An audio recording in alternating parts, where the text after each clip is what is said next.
সম্প্রতি কপাল খুলতে শুরু করেছে ওমান ভিসা প্রত্যাশীদের। এক মালয়েশিয়া ছাড়া দুবাই, ইতালি, কুয়েত, জার্মান সহ বহু দেশ থেকে আসছিল সুখবর। এবার সেই তালিকায় যুক্ত হলো ওমানের নাম। বাংলাদেশ থেকে 12 ক্যাটাগরিতে লোক নেবে দেশটি। ওমান সরকার বাংলাদেশ থেকে চিকিৎসক, প্রকৌশলী, নার্স, শিক্ষক সহ 12 ক্যাটাগরিতে লোক নেওয়ার কথা জানিয়েছেন। গত মঙ্গলবার বিকেলে প্রবাসী কল্যাণ ও বৈদেশিক কর্মসংস্থান মন্ত্রণালয়ের প্রতিমন্ত্রী শফিকুর রহমান চৌধুরীর অফিস কক্ষে বাংলাদেশে নিযুক্ত ওমানের রাষ্ট্রদূত আব্দুল গফফার বিন আব্দুল করিম আল বালুসির সঙ্গে সৌজন্য সাক্ষাৎ করেন। আর এই সৌজন্য সাক্ষাৎ শেষে তিনি কথা বলেন।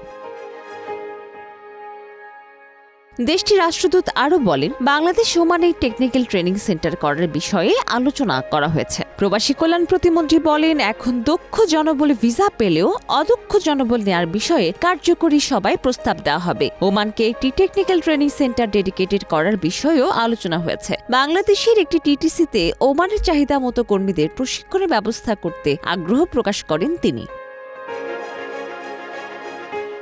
সাক্ষাৎকালে বন্ধুপ্রতিম দুদেশের মধ্যে সৌহার্দ্যপূর্ণ সম্পর্ক ছাড়াও বাংলাদেশের অর্থনৈতিক অগ্রযাত্রা সহ দ্বিপাক্ষিক স্বার্থ ও কূটনৈতিক বিভিন্ন বিষয়ে আলোচনা হয়। দুই দেশের মধ্যে দ্রুত একটি জয়েন্ট ওয়ার্কিং গ্রুপের সভা হওয়ার সম্ভাবনা রয়েছে বলেও জানান তিনি।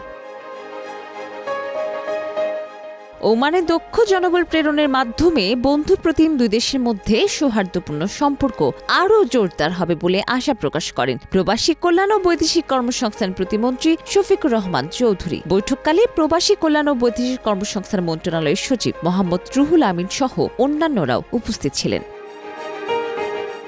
ডেস্ক রিপোর্ট, প্রবাস খবর।